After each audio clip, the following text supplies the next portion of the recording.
அவங்களுக்கு உடுத்துறதுக்கு துணி இருக்காது சார். அந்த மாதிரி இருந்தாங்க.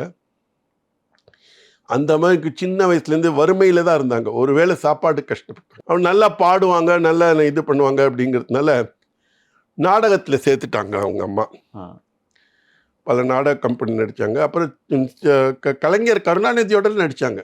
கலைஞர் கருணாநிதி, நம்ம இவங்க இருக்காங்க இல்லையா,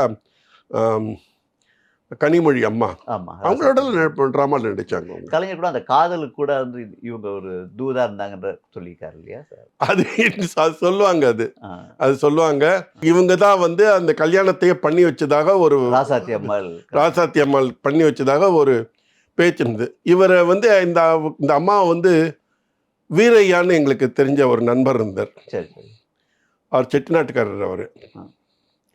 அவர் வந்து அவர் தான் வந்து அவர் அழைச்சிட்டு வந்து கண்ணதாசன்கிட்ட இன்ட்ரடியூஸ் பண்ணி, இந்த மாதிரி இந்த நாடக நடிகை நீங்கள் படத்தில் இது பண்ணுன்னு சொல்லிட்டு தான் அந்த ஏதோ ஒரு படத்தில் சேர்த்தாங்க.